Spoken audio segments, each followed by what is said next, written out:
What's up everyone, Sean here, and welcome to my first impressions video for my longly anticipated game of 2019, which is Pokemon Sword and Shield. I really wanted to talk about this just because, a lot of people have been talking about it, whether it's good or bad. Noticeably, there are a lot of, people who like to give it flack for its shortcomings, of course, and I've said this during my top 15 anticipated games video for, this year, and I said that this game was just going to be the most controversial game to date. And I think it's safe to say that, that came to fruition. But I think, just going straight into it, overall, a lot of those are pure exaggerations. Now, I'm not going to pretend that the game is, flawless by any means, of course. There are definitely some notable flaws, but I'll get to those in a bit. But despite the roster cut in half and all that, and all the controversies that have come out around its launch time, the game is still fun, and that's all that matters to me. It's just so much fun. It has that addicting charm, and that feeling has come back to me as I was playing Pokemon. At first, first couple of hours, it wasn't quite there. I was kind of trying to get used to the game and just trying to, get familiar with, what Sword and Shield was about and stuff, and there was a wild area, and me trying to just get used to camping and stuff like that, just all the basics I was trying to get used to. And once everything just clicked in, weird, because I think it happened after the first Stream Leader, I believe, it all just came together, and I was playing it till 7:30 in the morning. I was playing it all weekend. The sun was up, but I just did not care, and I just kept playing it around that time. It's potentially ruining my sleep schedule already, even further, right? But I'll try to keep control of that, because this game is just that addicting and that much fun. Man, it's there's a lot good going on that people need to kind of point out, and it's just I don't know. It's just a Pokemon game, you know what I mean? And if people are looking something really revolutionary, obviously that's not gonna happen here, I guess. But it's Pokemon, and for those who have been waiting to really play a Pokemon game on console, this is the one. I mean, it's a really good debut for what it is. I think this is still a good start, in my opinion, despite the roster being cut in half. And I'm probably gonna say that throughout the video, but despite the shortcomings, it's still really fun, and to me that's what all matters. But I'm not gonna pretend that all the criticisms and all the flack that it's been getting are not valid or anything like that. This is not a perfect game. I mean, it would have been really nice to see all the Pokemon make it in there in the first game and whatever. But there's a lot of Pokemon at this point, and we're gonna be sooner or later reach 1,000 Pokemon. And if you really think about it, that's a lot of characters to handle. And when it comes to the balancing and stuff like that, that's a real pain, I guess. But there's just a lot of things to handle, and it seems like there's been rushing going on, and that's why they've come to the decision of not including all the Pokemon, at least for this time around. It seems like it's really unclear as to what the future holds for the roster for future games, but hopefully there will be a time where on the Switch, at least, or Switch Pro possibly, we get to see all the Pokemon, including the generation of the game that we're playing. You know what I mean? That would be awesome. But for right now, it's still early, I guess, and that's why we only have been given half the roster for right now. I think once Pokemon Home comes out, most of the models should be done, right? And so therefore, anytime after that, it's much more possible for all the Pokemon to make it in there, including the current generation of said game. And probably Pokemon Sword and Shield 2 might be the one. I don't know. I do like a lot of things about the game, and I like the looks of the game. I think it's satisfactory, and it's very charming. It's very colorful. Pretty appealing to the eyes, even on the Switch. The environments is more than decent, I would say. Of course, that's just my opinion, but I love the character designs this time around. The whole thing with the soccer uniforms, that sort of thing, or it kind of gives off that like esportsy look to it. For the gym leaders and yourself, of course. When you're wearing that uniform in the stadium. I know it's supposed to be like the like a soccer stadium, or just like a soccer game sort of thing, because the Galar region is supposed to kind of reference kind of like both modern and traditional Europe, you know what I mean? And that's nice little spin on it this time around. And speaking of which, I guess the environments look pretty cool so far, and I really like the Hammerlock town or area or whatever. It's got this big old castle, and as you walk around, it's like really cool looking, and it's pretty badass as well, if I must say. The gameplay is something to praise about as well. I really like the whole accessible Pokemon box anywhere sort of feature. You can get to switch out your Pokemon pretty much almost any time, and it's such a good feature. It's such a game changer, literally. You can just switch it on the go. I guess you can say it's such a simple change, but it just really adds a lot to it. You don't have to like go back to the city and then go back to the wild area, that sort of thing. It really, really smooths out the pacing and stuff for yourself, and kind of makes the gameplay loop a little more dynamic, I guess you can say. And also, the fact that you can just like, catch your Pokemon, they'll go to the box, and then, if you want to, try out that Pokemon, instant switch, you know what I mean? It's such a cool thing, especially when you start breeding Pokemon and you're carrying eggs around. You can just switch it back and forth and stuff, and you just keep on working on the number of steps to hatch it or whatever, whatever you want to do. There's still trading, such as like Wonder Trade, it's just called Surprise Trade here, and also Link Trading as well, which is a nice feature all in all. And I just love the random nature of Wonder Trade and stuff. It's been kind of scary actually, because you never know what you'll get, you know what I mean, just from training, starting from like a really like fodder Pokemon like like Goldeen or whatever, or just any Pokemon that you don't want, just throw it out to the world, and something cool may come in return, you know what I mean. Like I just traded a random Pokemon, and I got this Pokemon, I'm like, let's trade it back, or trade this one in the Wonder Trade, and I got something else, and I was like, it's kind of cool. It was kind of like getting bigger, you know what I mean, like in terms of like the cool factor.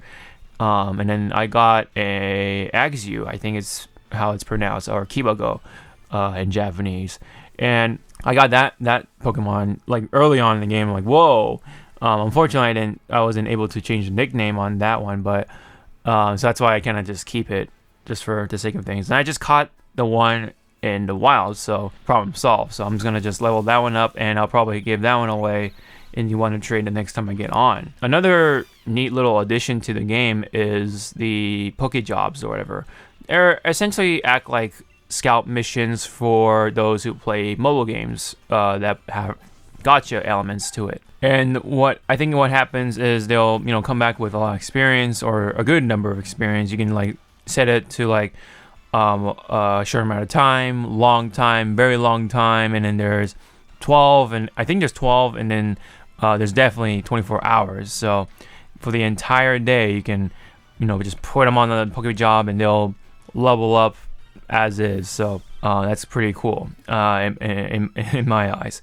Kind of like a very mobile game-ish, but it still feels like you're playing a console game at the end of the day. There's no loot boxes or gotcha that you have to pay for with real money by any means or anything like that. And it's kind of neat, at least to say. Another neat feature I needed to point out is the trainer customization. I like the options so far, the clothes and some of the appearance options that you could do with yourself. I just really wish there's more options for maybe for eye color, but also skin color, like more tones in between of the skin. I feel like the one I have right now is a little too dark for myself, but the one that's the next light, the lighter one next to it is too light for me. So I wish there was something in between, or there's just more variations in skin color, or they actually have some sort of like dial or some sort of color palette to it, or something like that. Some sort of like more intricate sort of color palette to be able to choose more options. Also, the haircuts could do some more work too. I hope there's more hairstyles in the future if they're gonna give us more customization options as well. Right now, it seems a little limited on the haircut selection as well. One of the other new additions I liked about the game is the max raids. It's fun because it's a co-op mode that you can play with your friends, and it's just good old-fashioned just raiding with a big-ass Pokemon, essentially. So that's really cool. And there's a whole thing with the Dynamaxing, and it's pretty fun so far. But I don't understand how the Gigamaxing can happen. I think it only happens during the stadium, I believe, when you're actually just battling people or gym leaders or just inside the stadium in general. I don't think it happens during like the max raids or whatever, which would be pretty cool. But I don't know. Maybe it's something that could happen once you progress through the story later on or something. I don't know. I wish there's some like clear explanation as to how Gigamaxing can work. Maybe if anyone can lend a tip in the comment section below, I'd love to read that. But despite that, I think it's a nice little addition. It's kind of cool. It kind of is like, it's kind of like almost like bringing in the Titans from Titanfalls, that sort of thing. Like the way they like grow big and then like they just like what you call it, drop to the ground and make that rumbling sound. It kind of feels like you're like almost you're gonna like control a mecha of some sort, or a kaiju of your own, and it's kind of like a cool feeling almost. And then you have that one friend that one shots the Dynamax Pokemon they're fighting, and it's pretty funny. It's a pretty good laugh. There are a lot of neat little additions like the curry making feature and during camping and stuff. It's such a nice little thing. You just mix up berries and one like ingredient that could like change like what kind of curry it is, like potatoes for example, or a cup of noodle, like a burger patty or something like that, or chicken or something like that.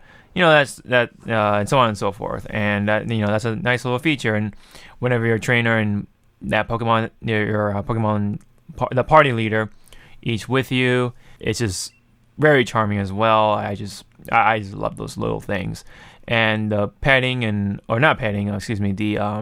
the interactions with your Pokemon, it's kind of neat, pretty goofy and funny at times, but it's just charming no less.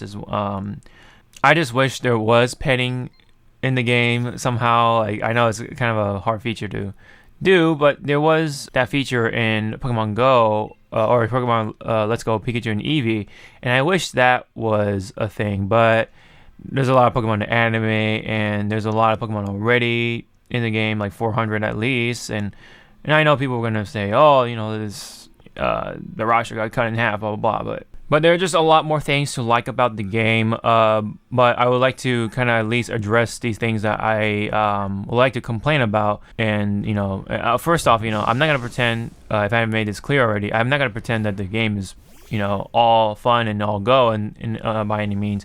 The complaints are valid. It's just that the problem here is that the complaints are used in a pretty threatening manner, right? It's very, very much towards that from my eyes, and it's putting Game Freak in at all-time low at one point, to the point where they had to cancel the launch event in Japan. So that kind of tells you of how they feel about the drama and stuff like that. And I'm sure there's reasons that they have to cope with, and they're just as bummed out as we are, pretty much. And even one of them said, it was a hard decision that we had to come to, but we have to cut out a number of Pokemon for the game.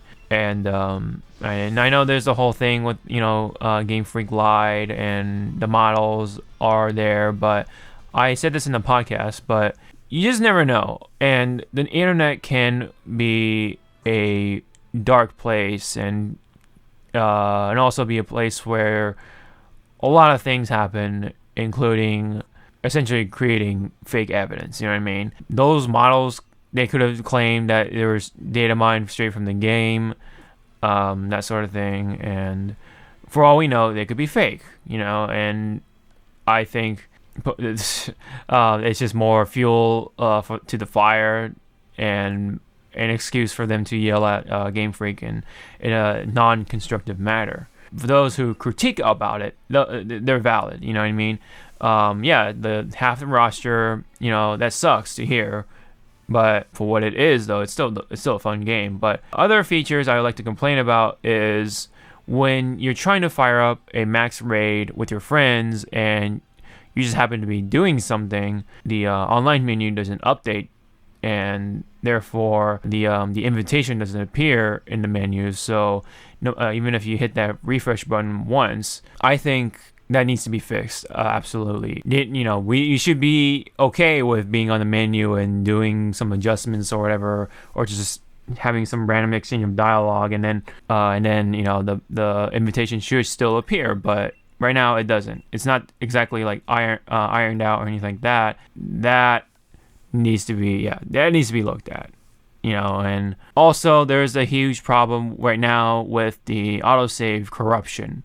Meaning, if you have autosave on, there could be a possibility at one point where the save file can be corrupted. And meaning, if it's corrupted, you have to essentially wipe it out and redo your playthrough, which is a big slap in the face if that ever happens. But that definitely needs to be looked at. That is something to definitely call out for. People can put a lot of hours, and then all of a sudden, the save file is corrupted. Sorry.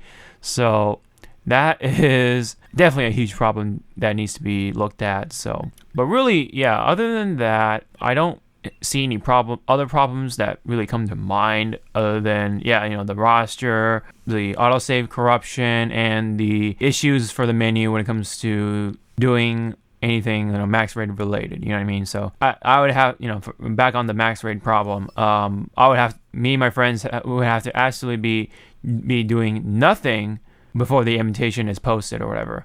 And even then, sometimes the thing doesn't show up in general. So I think it's pretty bugged on that part. So that needs to be looked at as well. There's also the problem with the frame rate. It dips when you turn on the online connection, or when you turn on the online features, where you get to see other trainers walk around and you can talk to them, and you actually get stuff from them, like items to sell. So that means you can definitely make a lot more money easily in this game than other previous Pokemon games. But whenever that feature is on and there's a lot going on, like the weather effects, that can cause the frame rate problems. Now, it's not unplayable. It's not like Bethesda levels of frame rate drops or anything like that, but it is noticeable, of course. And there are parts where it could be a visual problem, but other than that, I can deal with it, I can tolerate it, and I can cope with that, and I just still can do the things I want to do in the Pokemon game. Now, there is some disappointment in the animations for sure. Like I said, those critiques are valid, and some of the attacks could use some work, but there are attacks where they look really cool. So far, I had the final evolution for Scorbunny, which is Cinderace, and has this like special move essentially where it's called Pyro Ball, and and Cinderace takes a pebble and turns it to a soccer ball sized fireball and kicks it, and does a pretty cool way, and those animations are pretty cool. So there are animations that are like pretty cool, and then there are some that are just like they just do some basic movement and that's pretty much it. But that's a lot for the early moves, like essentially I call them the baby moves. You know what I mean? Double kick being one of them, unfortunately, but I know that Double Kick was very animated back in the day, like Pokemon Stadium.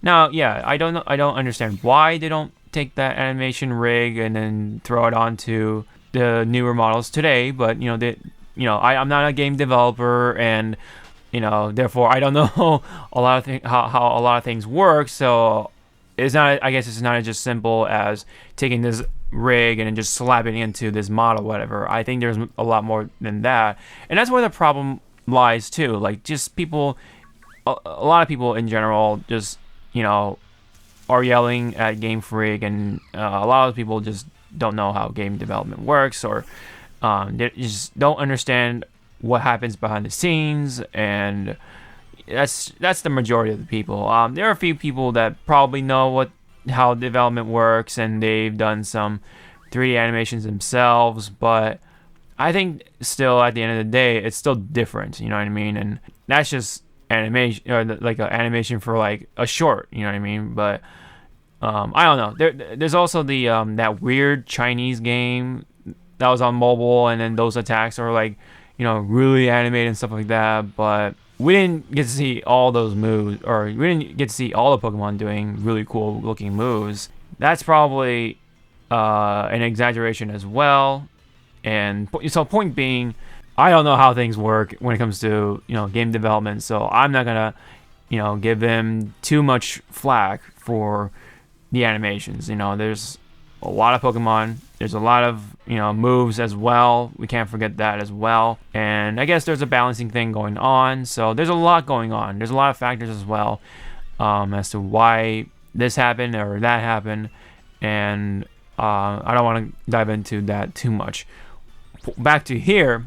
Yes, while some of the animations are a disappointing thing to look at, there are a number of things that are still cool to look at. Like the trainers and the gym leaders when they throw the the Pokeballs and stuff like that. They look pretty cool, and a number of the new moves as well. I mean, those are pretty cool to look at, like Cinderace's Pyro Ball attack. So that is something to.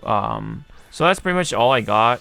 So that's pretty much it on my pros and cons, or the things I liked and the things I didn't like about Sword and Shield. But overall, I still really like it so far. If I have to give it a score, it's right now probably a solid 7 out of 10. There's some things that need some polish and stuff like that, but other than that, it's a full Pokemon experience. At least it feels like it so far. And yes, there's all those critiques and stuff like that, all those criticisms that I still take into mind. But what matters to me most is that it's fun to the point where I stayed up till 7:30 in the morning.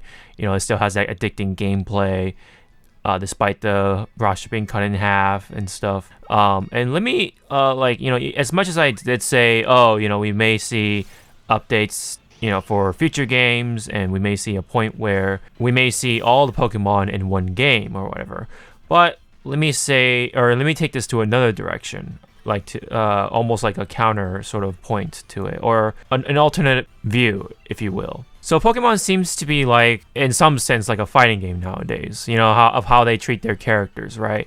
Not the gameplay, of course. That's a JRPG for most, turn-based, of course. But what I'm trying to get at here is that we're reaching to the point where there are a lot of Pokemon, and it's getting to the point where it is becoming more and more difficult to include all the Pokemon. We're heading towards the thousands. We're like close to it, if not we're already there, right? So, like in fighting games, with each new title, we don't always get to see all of the Street Fighter characters, or all of the Tekken Tekken characters in one game. It's difficult, and the only rare exception, of course, is Smash Brothers. That is a different beast. People call it a party game or whatever it is. Platform fighter. Anything you want to refer to, it is a different beast. We can definitely say that much. So Sakurai was able to put all the previous fighters and the new fighters as of now, right? But after that, like, if we're gonna see a new Smash Brothers, are we ever gonna see that big of a roster ever again? And I felt like Sun and Moon was able to do that just they were able to persevere and put all the Pokemon previously, and then of course the Sun and Moon Pokemon. But seems like it's going to be difficult to have that plus the new Pokemon and plus whatever new Pokemon comes in too. So there's a lot of things to work with here. So games like Smash Brothers, it's going to be really hard to include all the characters again and then add even more characters to the roster. And then of course there's definitely a problem when it comes to balancing and stuff like that, when it comes to the character meta and the competitive aspect of things. And there's only a few cases where certain characters are banned. I think Hero is banned in competitive scenes because of his RNG elements. But point being, it's just still difficult to include all the characters consistently throughout Smash Brothers. It's just only going to get bigger and bigger and bigger. And if that's going to happen, then it's going to be a lot more difficult to balance things out. So if you can look at it that way, it'll be a little healthier and stuff. But I know this is not a fighting game by no means, but the roster in that aspect seems to be treated in that matter, or similar to that matter. If like, you know what I'm getting at? Like, it's just we're getting to that point now where it is possible that we may see a time where we'll unlikely see all the Pokemon in one game, at least for a long time anyway. Unless we have a different director or a different crew, or Game Freak does things differently where they bring more people, or they just focus on Pokemon games now instead of having to focus on that one game that pretty much split the staff by half or a certain amount of percentage. So that might have added the difficulty of things, and that's why they rushed out the game seemingly.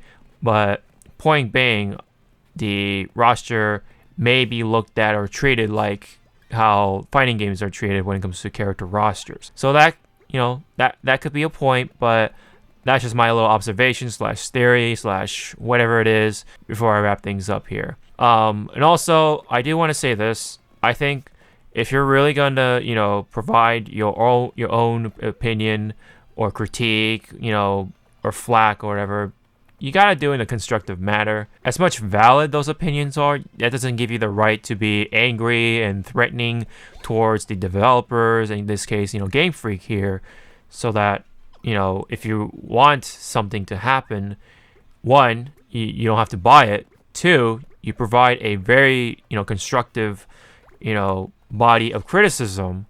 So that way, they can take it a little more seriously, because otherwise they just find it as a threat and they just kind of just brush it off, or they look at it in a different manner, and they'll, be demoralized, or, or they'll, don't take it as well as other comments would be taken. So all in all, I personally can recommend it right now to any Pokemon fan that's still curious about Sword and Shield, whether they should get it or not on their Switch. I think it's a perfect game for the Switch. You can play it on the TV. It's great on the go. Still carries that handheld spirit. And there even is a one hand mode, meaning you can play the game with one hand. So that just goes to show how easy it is to play in terms of accessibility, but also you can definitely have a lot of fun with it. That's just my take on things. That's just my impressions right now for Pokemon. They could change, once I complete the game. People have been saying, oh, the game is too short, or there's nothing to do post-game or whatever. But I'll get there eventually, and I'll provide my opinion on those parts. So, but right now I'm having fun, and that's all there is to it. So thank you guys so much. This has been my first impressions on Pokemon Sword and Shield. If you have any comments relating to this, please leave them down below. Really appreciate it, guys. I'd love to read them. And also, don't forget to like and subscribe and to hit that bell. That's really helpful for the channel. Really appreciate it, guys. And don't forget to set up the settings for the bell. Hit the notifications to all on the settings. That's when you'll know I put out more videos, including my upcoming in the inevitable Pokemon Sword and Shield review. So again, thank you guys so much for your time. I just want to go back into playing this game. So till then, I'll see you guys in the next video. Sean out.